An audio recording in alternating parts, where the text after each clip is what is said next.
함께 하나님 말씀 나누도록 하겠습니다. 오늘 함께할 하나님 말씀은 요한복음 2장 13절로 19절에 있는 말씀으로 교회가 진심으로 미안합니다라고 하는 제목의 말씀 같이 나누도록 하겠습니다. 지금 저희는 흩어져서 함께하는 예배로 모여 있습니다. 우리 현장에는 우리 10여 명 정도가 지금 계시고요. 저희 교육자분들과 저희 장로님들만 좀 오셔가지고 같이 예배를 섬기기 위한 예배위원으로 계십니다. 이 수도권 전체 지역이 코로나로 인해서 2주 정도 비대면으로 모임을 가지라라고 하는 권고를 받았었는데요. 이 한 주간의 시간을 보내면서 상황이 너무 확산되어지고 지역마다 또 지방마다 나타나고 있어서 지금 전국이 사회생활 속 거리두기 2단계라고 하는 상황에 이르렀습니다. 지난주 한 언론을 통해서 계속해서 이렇게 교회에 대한 이야기들이 언급되고 나오는 것들을 보게 되었고요. 그 많은 언론들의 댓글로 달려있는 글들을 정말 너무 마음이 아파서 보기 싫었지만 그래도 보고 또 읽으면서 더더욱 마음이 상하는 한 주였습니다. 이때까지 살면서 목사인 것이 부끄럽다라는 생각을 해본 적이 없었는데요. 죄송스럽게도 정말 목사라는 것이 참 부끄러울 수 있고 어디서 누군가 나를 보면서 밖에서 목사님 이렇게 부르면 참 부끄럽겠다라는 생각이 들었던 한 주간이었습니다. 이 거대한 감염병의 확산의 중심에 교회라고 불려지는 단체가 있었고 또 목사라고 불려지는 분이 있었기 때문입니다. 결과적으로는 이전에도 그랬고 지금도 그렇지만 교회에 대한 혐오 발언들이 쏟아져 나오고 있습니다. 기독교에 대한 악한 말들이 쏟아지고요.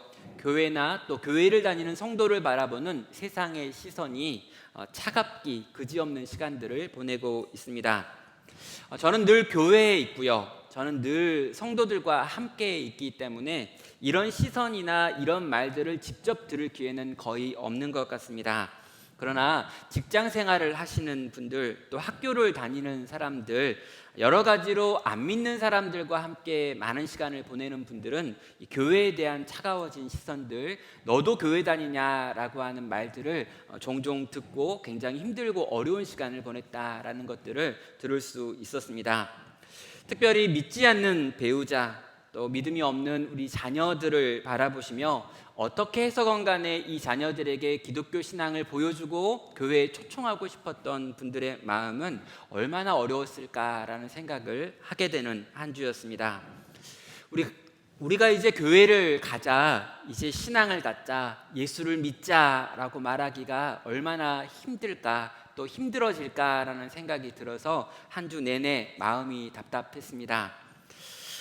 저는 지금 이제 신앙과 가정이라고 하는 주제로 우리 나눔교회 성도들과 슬기로운 가정생활이라고 하는 큰 주제에서 말씀을 전했는데요. 아무래도 그 주제를 가지고 말씀을 전하기에는 지금 우리가 경험하고 있는 일들이 너무나 중대하다라는 생각이 들어서 좀 특별하게 오늘 새로운 본문을 이렇게 준비를 했습니다. 제가 언론에 실린 한 식당 앞에 붙어있는 이 포스터 글을 하나 보게 됐는데요. 우리 성도님들도 아마 보셨을 것 같은데 이 그림입니다. 교인사절이라고 하는 게 핵심적인 내용이죠. 교회를 다니는 분들은 들어오지 마십시오라고 하는 식당이 이렇게 나오고 식당 앞에 이런 문구를 붙여놓은 것들을 볼 수 있었습니다. 교회를 다닌다라는 이유로 차별을 받을 수 있는 시대가 되었구나라는 생각이 들었고요. 실제로 교회를 다니는 것 때문에 여러 종류의 차별을 받는다라고 하는 분들도 나오게 된 것 같습니다. 여러분, 이런 부분에서 교회가 잘못한 부분들이 분명히 있고요. 또 교회라고 하는 이름을 가지고 있는 단체나 또 목사라고 하는 또 교인이라고 불려지는 그룹 안에서 여러 가지 문제가 있었고 이 문제가 노골적으로 드러나는 시기를 보내고 있습니다. 일단 저는 우리 성도님들께 한 가지 사실에 관련해서는 좀 정리해 드려야 될 필요가 있겠다라는 생각이 들었습니다. 이번 상황의 중심에 이르게 된 이 사랑제일교회라고 하는 교회와 또 정광훈 목사라고 불려지는 분에 대해서 약간 사실을 좀 정리할 필요가 있는 것입니다. 사진 몇 장을 좀 준비를 했는데요. 정확하게 이분에 대하여 말을 하면은요, 이분은 목사였던 분이지 지금 현재 목사는 아니십니다. 그러니까 좀 공고해가지고 두 가지 사진을 좀 보여드렸는데요. 여기 보면 이 정광훈 목사라고 불려지는 분은 실제로 2019년 7월 30일에 면직이 됐습니다. 교회에 큰 무리를 일으키고 있고 교단에 큰 어려움을 둔다라고 하는 이유 때문에 대신 교단이라고 하는 교단의 목사였는데 그 교단에서 더 이상 이분을 목사라고 인정하지 않기를 결의했고 그 결의문을 국민일보라고 하는 공용 신문에 내가지고 공고까지 했습니다. 그래서 더 이상 교단에서 말하는 목사라고 하는 의미의 목사는 아니라고 하는 거죠. 근데 이분은 이렇게 자기가 면직될 것을 알고 있었기 때문에 면직되기 한 주일 전에 교단을 탈퇴하고 자기가 교단을 만든 다음에 자기가 만든 교단에서 자기에게 목사 안수를 줘서 이 목사직을 스스로 유지하고 계신 분이십니다. 그래서 이분을 목사라고 부르는 분도 있고요. 또 이분을 스스로 목사라고 지칭하고 있긴 하지만 실제 우리가 말하고 있는 법에 의하면 이분은 목사가 아닌 면직된 목사 일반인이다라고 생각을 하셔야 합니다. 또 한 사진이 있는데요.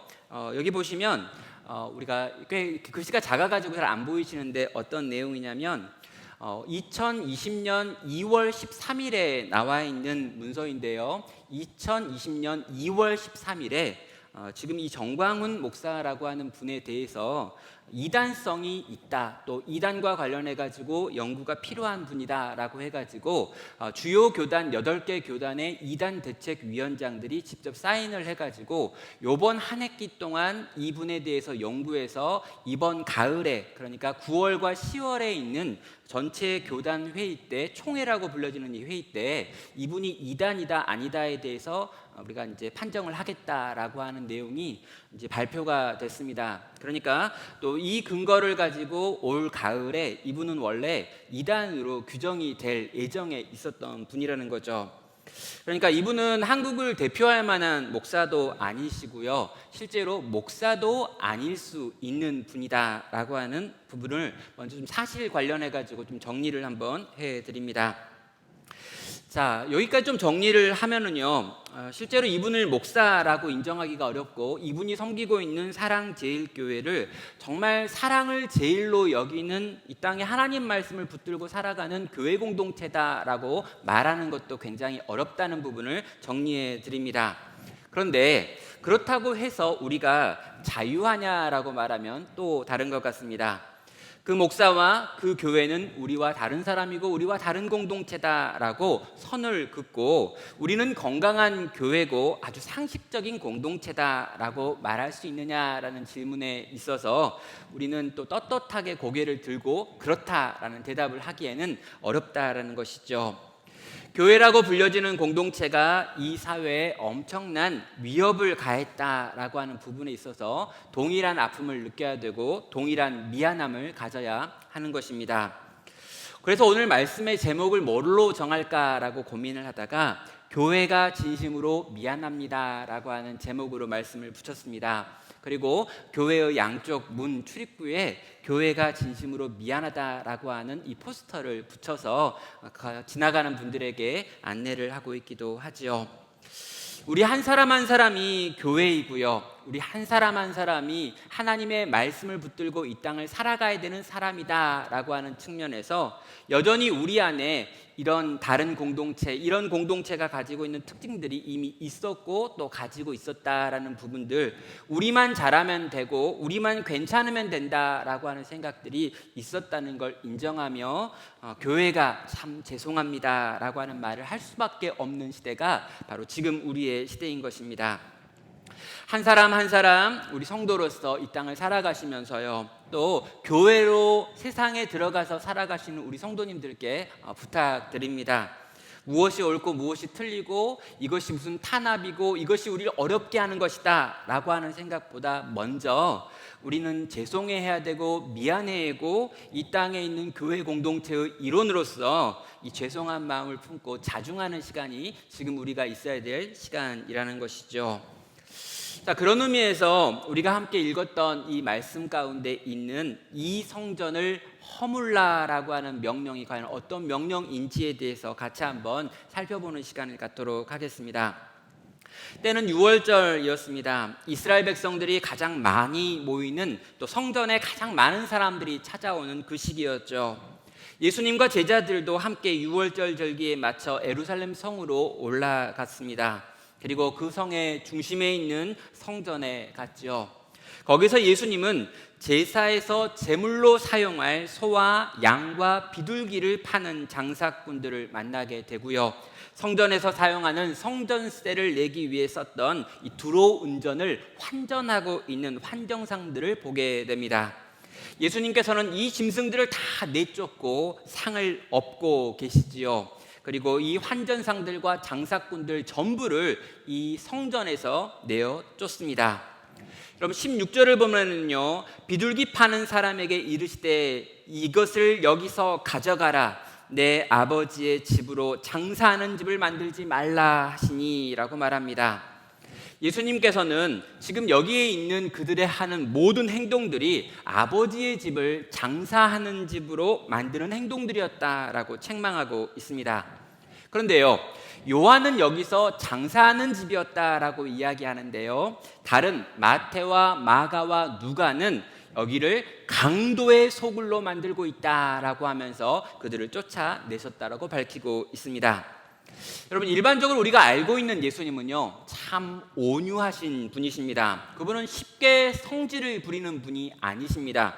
심지어 제자들이 3년 내내 그렇게나 예수님을 속 썩였음에도 불구하고 예수님은 제자들에게 화를 내시는 것을 찾기가 어렵습니다. 그리고 심지어 예수님께서 자기를 죽이려고 하는 이 바리새인들과 서기관들을 대할 때도 이 독사의 자식들아 라고 화 있을진저 라고 하는 표현들을 쓰고 있기는 하지만 물리적인 폭력을 사용하신 경우는 한 번도 없었습니다. 그런데 그 예수님께서 유일하게 물리적인 폭력을 행사하시는 부분이 있는데, 바로 오늘 이 본문, 바로 이 성전에 들어가셔서 성전에서 장사하는 사람을 만났을 때 하고 있는 행동입니다. 여러분, 예수님은 불같이 화를 내셨는데요, 그분의 기세가 얼마나 강력했으면 그 예수님을 보고 다른 사람들이 말릴 수 없어 하면서 심지어 예수님이 일으키고 있는 이 분노가 하나님께서 일으키시는 분노 같다라고 느끼게 된 걸까요? 여러분, 예수님의 제자들이 예수님을 보면서 하는 평가가 시편 2편 17절에 나와 있는 표현입니다. 제자들이 시편이 아니라 우리 2장 17절인데요, 제자들이 성경 말씀에 주의 전을 사모하는 열심이 나를 삼키리라 한 것을 기억하더라 라고 말하고 있습니다. 여러분, 시편 69편에 보면은요, 성전을 사랑하고 성전을 지키려 하시는 하나님의 분노에 대한 부분이 나와 있습니다.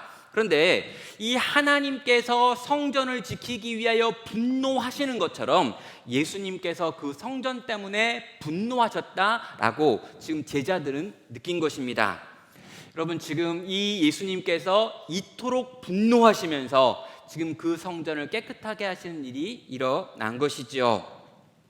자, 예수님은 왜 이렇게 화를 내신 걸까요? 여러분, 이 성전의 주인공은 하나님이어야 합니다. 여러분, 이 성전의 주인공은 하나님께 은혜를 구하며 나아가는 하나님의 백성들이어야 합니다. 하나님의 백성들이 자신들의 죄로 인하여 탄식하며 그 죄의 용서를 받기 위하여 하나님께 나아가 은혜를 구하는 자리, 이곳이 성전이어야 하는 거죠. 하나님의 말씀이 선포되고 하나님을 향한 기도가 올려지는 곳, 이곳이 성전이어야 했습니다. 그런데 이곳은 더 이상 하나님이 주인공이 아니고 죄인이 주인공이 아닌 곳이 되어버린 것이죠. 여러분, 여기 주인공은 누구입니까? 장사하는 사람들과 거래하는 사람들과 이 장사와 거래를 위하여 이익금을 배당받고 있었던 종교 지도자들의 장소가 된 것이지요. 여기는 장사하는 자리가 된 것이고 강도들이 모여 살고 있는 강도들의 구렬로 바뀌어 있었던 것입니다.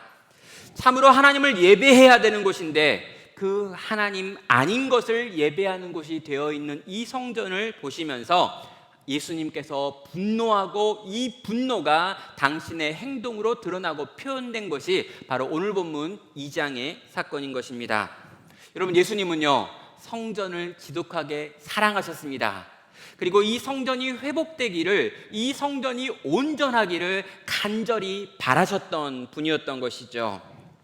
사랑하는 성도 여러분, 예수님의 눈에 당시 성전은 강도의 소굴이었고 장사꾼들이 장사하는 곳이었습니다.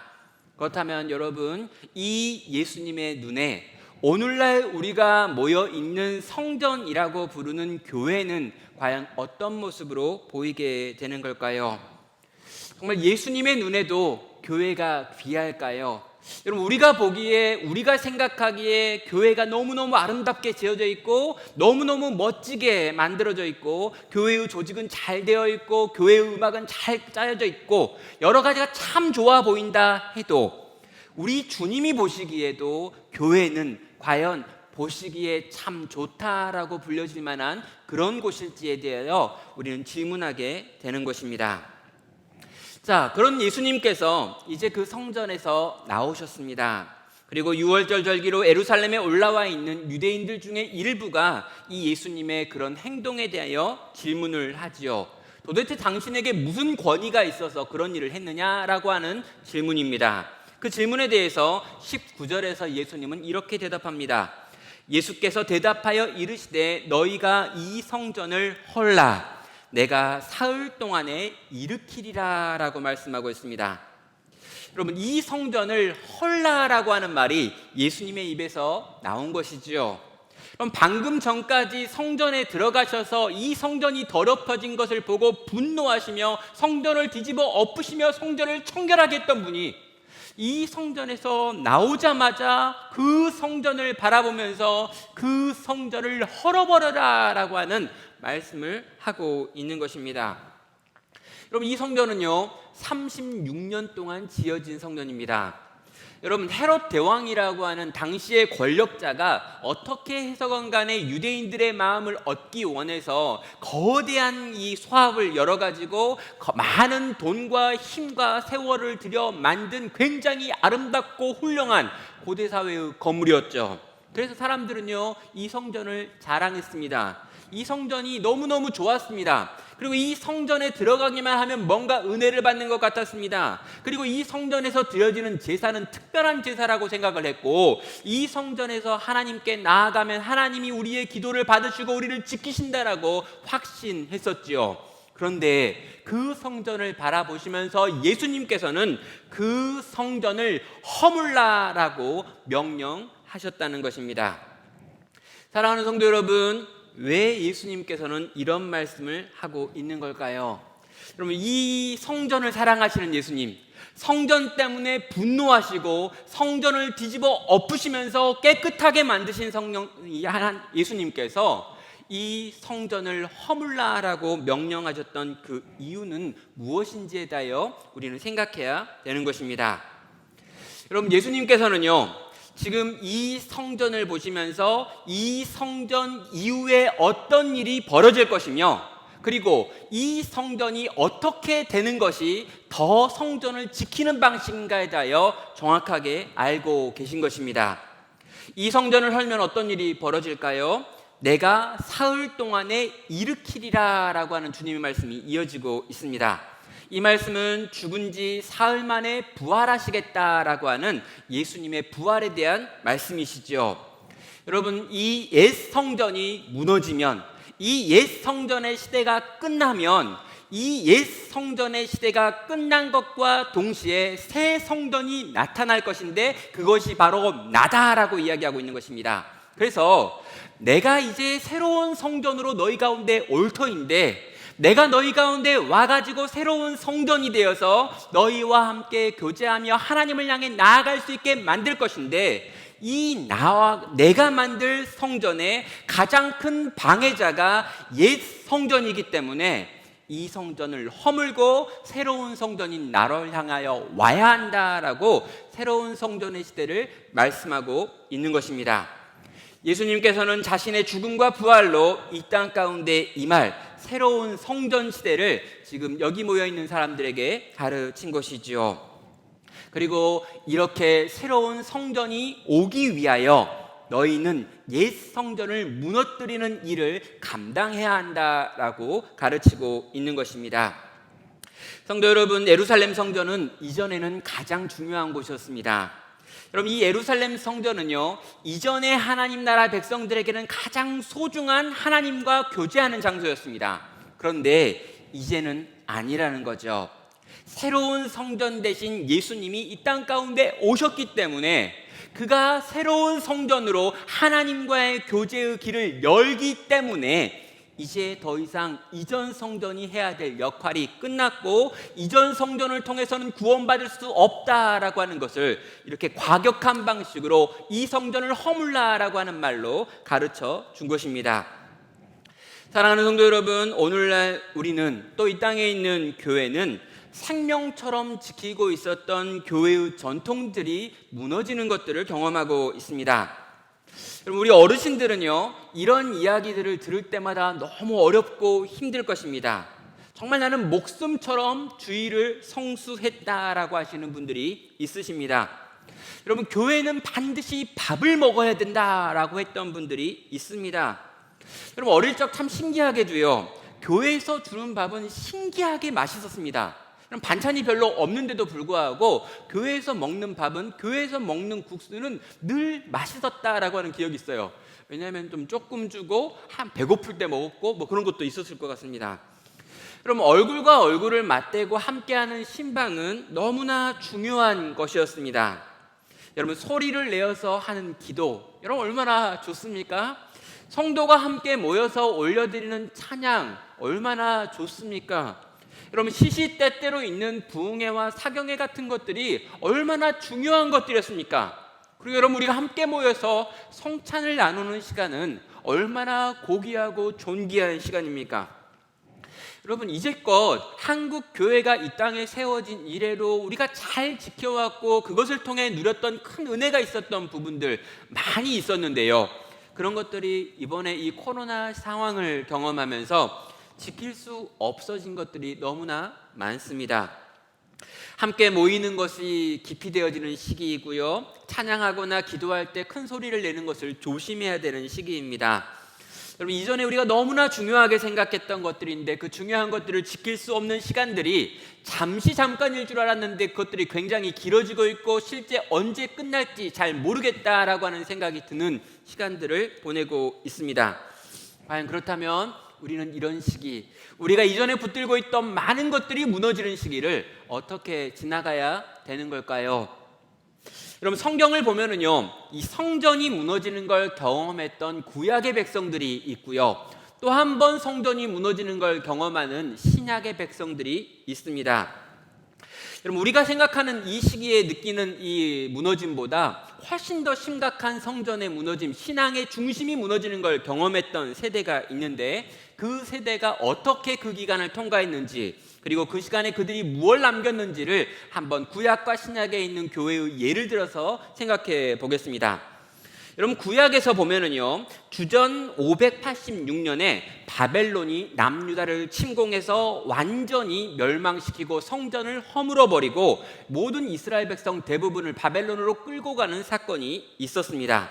그리고 신약을 보면은요, 주후 34년에 스데반이라고 하는 이 위대한 집사가 있었는데요, 이 집사를 유대인들이 핍박하고 심지어 죽입니다. 그리고 스데반의 순교 이후에 예루살렘에 세워져 있던 초대교회 공동체를 철저하게 무너뜨려서 사라지게 만드는 이 잔해하는 일이 일어났죠. 이 두 경우에 우리는 어떤 일들이 벌어졌고 그것이 성도들에게 무엇을 남겼는지를 같이 보려는 것입니다. 여러분, 구약 교회에 있어서 예루살렘 성과 성전은 신앙의 중심이었습니다. 남유다는 그것을 어떻게든 지켜내고 있던 중이었죠. 그런데 그 성전이 자기의 눈앞에서 허물어지는 것을 경험했습니다.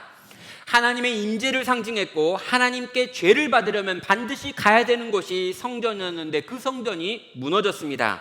그들의 신앙이 송두리째 거부되어지는 상황을 경험한 것이죠. 그리고 그들은요, 다신교를 믿고 있는 바벨론의 포로가 되어 그들의 나라 가운데 들어가서 그들 속에서 살아야 했습니다. 문자 그대로 성전이 무너졌을 뿐만 아니라 자기들의 신앙 전체가 무너지는 것을 그들은 경험한 것입니다. 또 신약 최초의 교회였던 교회는 예루살렘 교회였는데요. 이 예루살렘 교회가 어떤 공동체입니까? 예수님의 죽으심과 부활을 직접 맛봤고 성령님께서 강력하게 임하시는 성령 강림의 사건을 경험한 공동체입니다. 모든 사도들이 다 예루살렘에 있었죠. 여러분, 이 예루살렘에 있었던 이 초대 교회는 놀라운 공동체였습니다. 그들은 부족한 것이 없었고 서로가 서로를 완전하게 사랑했고 온전히 서로를 채워주는 공동체였을 뿐만 아니라 철저하게 구제하는 공동체였고 하나님의 말씀을 즐거워하는 공동체였고 모이기를 즐거워할 뿐만 아니라 흩어져서 가정 안에서도 놀라운 삶을 살아내는 공동체였습니다.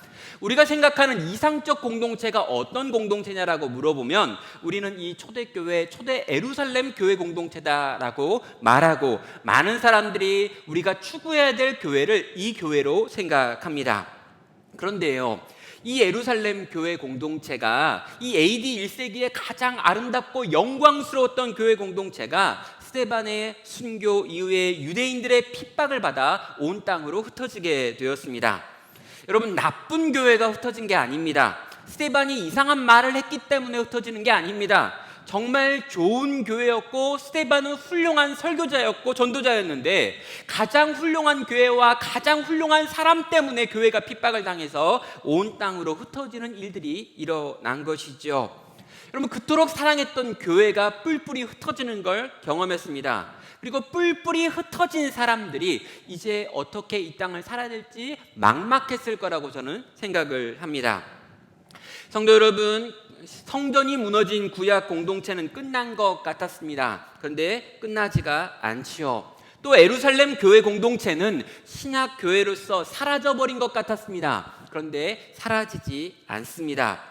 지역적으로 성전이 무너졌을 때 구약의 성도들은 보이지 않는 성전을 짓기 시작했습니다. 무엇일까요? 율법이었습니다. 여러분, 이 구약 백성들은요, 바벨론 포로로 끌려가서 더 이상 예루살렘에 모일 수 없고 성전에 모여서 예배할 수 없게 되었을 때 그들 몇몇 사람들이 모여서 하나님의 말씀인 율법을 가지고 우리가 정기적인 모임을 해야 되고 정기적인 가르침을 전해야 된다라고 하면서 회당이라고 하는 제도를 만들어냅니다. 그래서 유대 어른 남자 10명이 모이면 그들은 회당이라고 하는 조직을 시작해야 된다라고 하는 걸 만들어서 끊임없이 작은 그룹으로 모여 함께 하나님의 말씀을 공부하는 하나님의 말씀 공동체가 그때부터 시작된다는 거죠.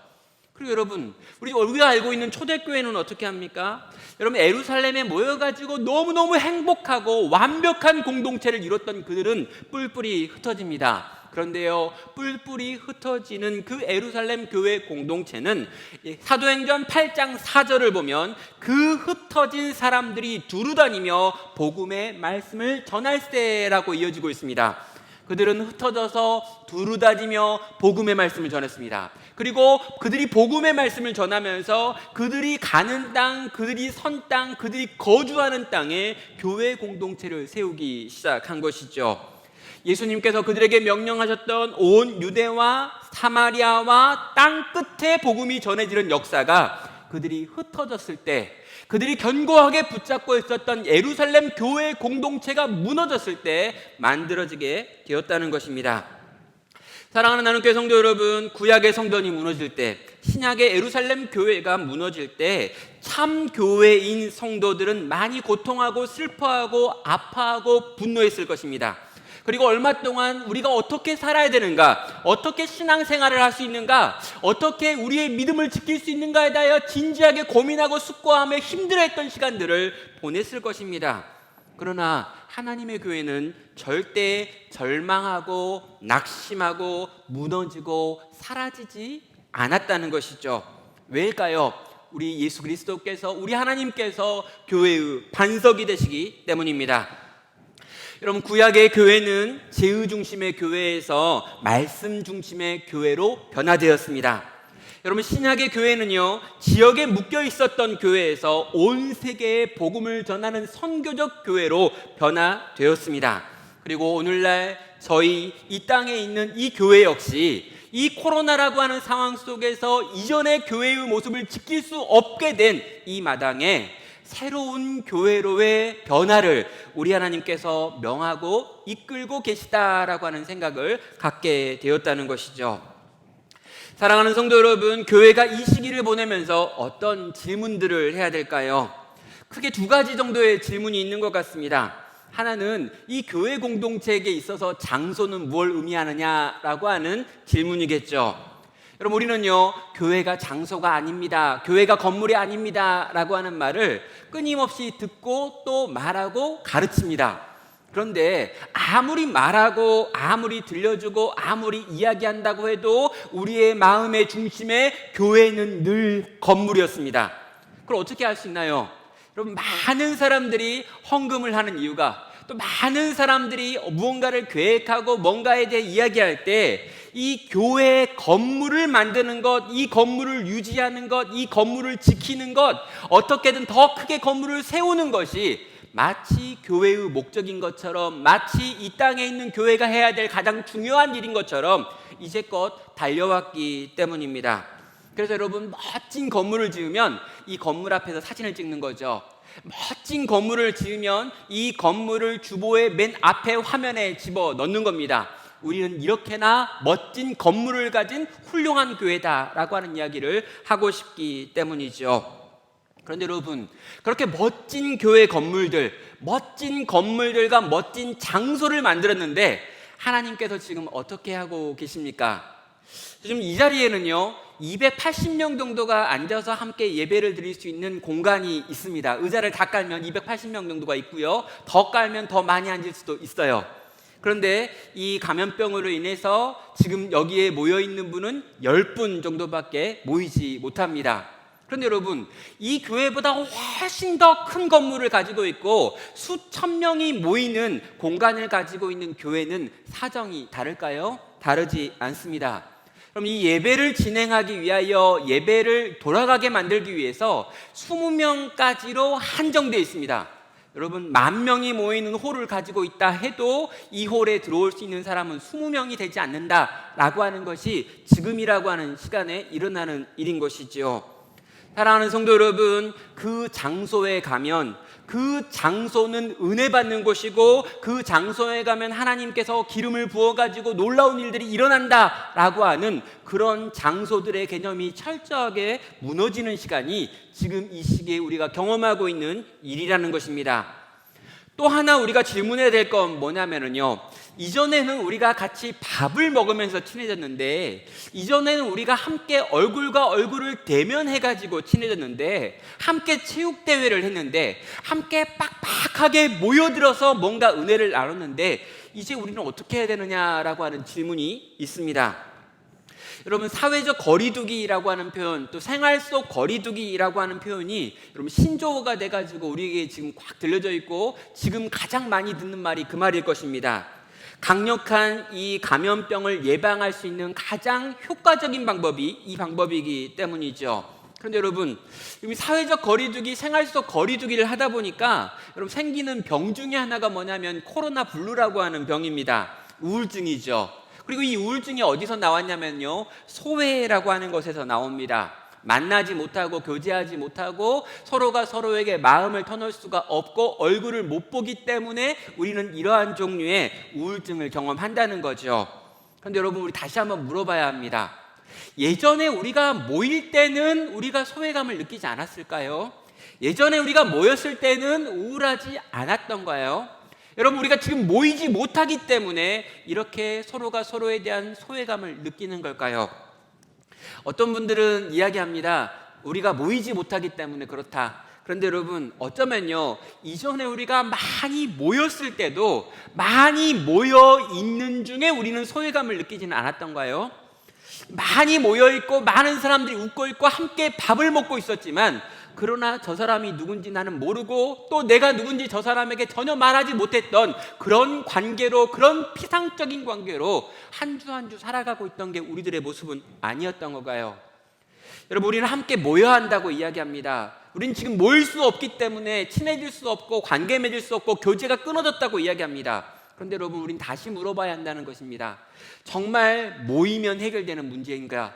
정말 이전처럼 다시 모이기만 하면 우리 안에 있는 소외가, 우리 안에 있는 이 깊은 외로움이 해결될 수 있는 문제인지 한번 스스로에게, 또 우리 공동체에게 물어야 한다는 것입니다.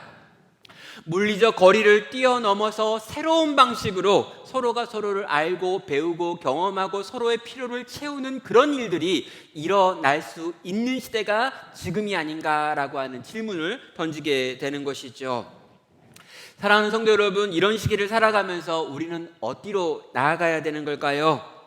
여러분, 새로운 성전을 요구하시는 우리 주님 앞에서 이전 성전을 허물고 새 성전인 그리스도 예수 안에 들어오라고 말씀하시는 우리 주님의 명령 앞에서 우리가 보여야 될, 또 교회가 보여야 될 반응은 무엇이어야 되느냐라고 하는 질문입니다. 여러분, 많은 것이 달라져야 될 것 같고요, 이 달라지는 것에 대하여 우리는 참 부담이 많지만 그래도 힘을 내서 변화되어야 할 것입니다. 그런데 의외로요, 우리가 되어야 될 그 변화의 중심에는 원리에 있어서 동일한 것이 있습니다. 무엇입니까? 진리와 사랑과 우리라고 하는 것입니다. 우리 나눔교회가 표로 삼았던 이 세 가지를 저는 다시 한번 우리 성도님들께 권하고 말씀드립니다. 첫째는요, 우리 공동체는 진리 공동체로 거듭나야 합니다. 여러분, 목사 개인의 역량에 의하여 움직여지거나 교회 안에 있는 어떤 힘에 의하여 움직여지거나 교회에 있는 많은 사람들의 다수결로 움직여지는 곳이 교회일 수 없습니다. 또 세상이 말하는 상식, 그것이 교회를 움직이는 어떤 전부가 될 수도 없다는 것이지요. 여러분, 우리가 이 시대에 이렇게 많은 교회들이 혼란을 느끼는 가장 큰 이유가 뭘까라고 생각을 해보면요, 하나님의 말씀이 중심이 되어 그 말씀을 근거로 해서 교회의 많은 것들이 움직여지지 않기 때문입니다.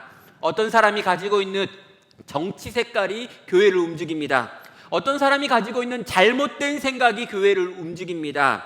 교회를 움직이라고 어떤 사람에게 특별한 권한을 부여하고 그 사람이 그 권한을 사용하는데 교회 공동체는 전혀 하나님의 말씀으로 검증하지 못하기 때문에 이런 종류의 문제들이 끊임없이 교회를 통해서 나오고 있는 것은 아닐까라는 생각을 하게 되는 것이죠. 사랑하는 성도 여러분, 세상의 모든 것들이 바뀌어도 바뀌지 않는 영원한 것이 있습니다. 베드로전서 1장 24절은 말합니다. 그러므로 모든 육체는 풀과 같고 그 모든 영광은 풀의 꽃과 같으니 풀은 마르고 꽃은 떨어지되 오직 주의 말씀은 세세토록 있도다 하였으니 너희가 전한 복음은 곧 이 말씀이니라 라고 말하죠. 사랑하는 성도 여러분, 하나님의 말씀이 우리가 하는 모든 선택과 결정의 이유가 되어야 합니다. 여러분, 우리 교회가 무언가를 선택하고 무언가를 결정한다면 이 모든 선택의 기준은 하나님의 말씀이 되어야 합니다. 모든 것들은 시들고 모든 것들은 사라지지만 영원토록 있을 하나님의 말씀, 이 진리가 이 교회를 움직이고 우리 가정을 움직이고 나 개인을 움직이고 내 생각과 내 판단을 붙들어주지 않는다면 우리는 흔들리는 세상 속에서 끊임없이 흔들리는 존재로 살 수밖에 없기 때문입니다. 성도 여러분, 하나님의 말씀을 읽으셔야 합니다. 그리고 하나님의 말씀의 뜻이 어떤 것인지 잘 정리되어 있는 이 교리의 체계를 배우셔야 되죠. 그래서 저희 성도님들께 이 사도신경과 주기도문과 또 우리 십계명의 내용이 어떤 것들인지에 대해서 다시 강의했던 내용을 정리하고 강의안들을 막 나눠드린 일들을 하고 있는 것입니다. 또 성경을 함께 읽자라고 이야기하고 있습니다. 그리고 하반기에 우리 성도님들과 정말 이 온라인상에서 할 수 있는 성경 공부들을 생각하고 계획하고 훈련에 대해서 고민하고 있습니다. 왜냐니까 이 시기에 여러분과 하나님의 말씀을 나누지 않는다면 우리는 기준을 잃어버리고 떠다니게 될 것이기 때문입니다. 함께 모일 수 없기 때문에 더 이상 공부할 수 없다면, 함께 모이지 않기 때문에 하나님의 말씀을 배우고 진리에 대해서 이야기하지 않는다면 이 시기를 통과하면서 훨씬 더 기준을 잃어버린 우리들의 모습이 남을 것 같기 때문입니다. 성도 여러분, 이 시기에 진리로 무장하시기를 바랍니다. 더 열심을 내하여 하나님의 말씀은 무엇이고 그 말씀은 지금 이 시기에 우리에게 뭘 요구하고 있는지를 들으시기를 바랍니다. 온 교회 공동체가 진리로 무장되어질 수 있는 그런 시기가 되기를 바랍니다. 두 번째로 우리는요, 이 예배당에서 공동체로의 변화를 가야 할 것 같습니다. 여러분, 예배당은요 너무나 중요합니다. 또 이 예배당이 우리에게 주는 많은 유익들이 있습니다. 그래서 이 지역으로 모이고 이 공간으로 모이고 여기서 함께 기도하고 함께 찬양하고 함께 말씀을 들을 때 우린 더 큰 은혜를 누릴 수 있습니다. 여러분, 온라인상으로 예배 드리는 거 굉장히 어렵습니다. 그리고 온라인상에서 뭔가 성경 공부를 하는 것도 쉬운 일이 아닙니다. 여러 가지 우리의 생각과 우리의 마음을 끊어놓는 여러 가지 요소들이 발생하지요. 그런데 그럼에도 불구하고 우리가 함께 모일 수 없는 상황이라면 우리는 모이지 못하는 이 상황 속에서 우리가 있는 자리를 거룩한 땅으로 만들어내야 한다는 것입니다. 여러분, 우리는요 장소를 굉장히 중요하게 여겼습니다. 그래서 어떻게든 이 장소에 와야 된다라고 이야기했죠. 많은 교회가 그렇게 가르쳤고 많은 목사님들은 지금도 그렇게 가르칩니다. 어떻게든 여기 와라, 어떻게든 이곳에 모여라, 내 눈에 보이는 그 자리에 있어라 라고 이야기를 합니다. 그래야 은혜를 받는다고 이야기하는 거죠. 그런데 여러분, 예수님께서는 그렇게 말씀하지 않으셨습니다. 요한복음 4장 21절입니다. 예수께서 이르시되 여자여 내 말을 믿으라. 이 산에서도 말고 예루살렘에서도 말고 너희가 아버지께 예배할 때가 이르리라 라고 말했어요. 여러분, 그리심산도 아니고 예루살렘도 아니고 너희가 아버지를 예배할 수 있을 때가 이르렀다라고 이야기하며, 예수 그리스도께서 이 땅 가운데 오셨고 그분이 십자가에 달리셨고 그분이 부활하셨기 때문에 이제 어디에서건 예배할 수 있는 시대, 어디에서건 하나님께 나아갈 수 있는 시대가 열렸다라고 가르쳤다는 것입니다. 사랑하는 성도 여러분, 어디서건 우리는 하나님을 예배할 수 있습니다. 왜 그럴까요? 우리가 성전이 되었기 때문이죠. 고린도전서 3장 16절은 말합니다. 너희는 너희가 하나님의 성전인 것과 하나님의 성령이 너희 안에 계시는 것을 알지 못하느냐. 여러분, 너희가 하나님의 성전인 것과 하나님의 성령이 너희 안에 거하시는 걸 왜 알지 못하는 사람인 것처럼 그렇게 살고 살아가느냐라고 말한다는 거죠. 여러분, 여러분이 있는 그 자리가 여러분 거룩한 예배의 장소입니다. 여러분 한 사람 한 사람들이 하나님의 성전입니다. 여러분이 있는 그 자리에서 여러분 몇몇 사람들이 모여가지고, 여러분의 가족이 모여가지고, 여러분의 어린 자녀와 손을 잡고 모여있는 그 자리가 성전이라는 것이고요. 예수 그리스도로 말미암아 새롭게 우리 가운데 임한 성전에서 여러분은 지금 예배하고 있다는 것이죠. 여러분, 장소가 만약 전부라면요 우린 다 망했습니다. 여러분, 장소가 만약 가장 소중한 것이었다면요 지금 모든 장소들이 흔들리고 무너지고 장소들이 텅텅 비어있는 이 시간은 정말 예배자가 없어진 시간이겠죠. 그런데 여러분, 예수 그리스도께서 이 땅 가운데 오심으로 말미암아 성령이 우리 가운데 내주하게 되심으로 말미암아 여러분, 우리가 한 사람 한 사람이 성전이기에 우리는 지금 하나님을 온전히 예배하고 예배할 수 있다는 것입니다. 여러분, 새로운 성전의 시대가 열렸습니다. 공간이 아니라 이제 여러분 한 사람 한 사람이 성전입니다. 여러분의 성전된 것을 기억하시고, 여러분이 있는 자리가 성소인 걸 기억하시고, 여러분이 직장에 있건 가정에 있건 학교에 있건 여러분이 길을 지나다니고 있건 여러분이 있는 그 자리에서 성도 다움을 지켜낼 수 있기를 주의 이름으로 축원합니다. 오직 예배당 안에서 신실한 삶을 유지하는 것이 아니라 이 예배당을 벗어나서도 여러분이 속한 모든 장소에서 여러분이 신실한 하나님의 백성으로 살아내는 예배자이기를 주님의 이름으로 축원합니다. 마지막 세 번째는요, 우리는 이제 관계의 공동체로 넘어가야 한다는 것입니다. 여러분, 공동체라고 하는 이 표현은요 코이노니아라고 하는 표현에서 나옵니다. 사귐과 참여라고 하는 의미가 있죠. 여러분, 우리는요 이제 이 조직으로 모여 있을 수가 없습니다. 여러분, 우리는요 교구 딱 불려지고 교구 안에 있는 몇몇 작은 교회라고 불려질 수가 없습니다. 찬양대 있고 찬양대 몇 번 소프라노, 엘토 이렇게 불려질 수가 없습니다. 나는 어느 반에 있는 어느 교사라고 불려질 수가 없습니다. 여러분, 교회가 이렇게 6개월 7개월 동안 감염병의 시간을 보내면서 교회 안에 있는 모든 조직들과 구조들이 무너지는 것들을 경험하고 있습니다. 그럼 여러분, 이렇게 교회 안에 있는 모든 조직들이 무너지면 어떻게 될까요? 여러분, 여전도회가 하나하나 무너지고 모이지 않는데 어떻게 전도회 모임을 합니까? 여러분, 많은 조직들, 이전에 중요하다고 생각했던 어떤 모임들이 무너져 내리는 시간을 보내고 있습니다. 그럼 여러분, 뭐가 남을까요? 딱 하나 남지요. 여러분, 우리가 가족이라면, 영적 가족이라면, 정말 우리가 사랑하는 사람들이라면 여러분, 사랑하는 사람들만 남는 것입니다.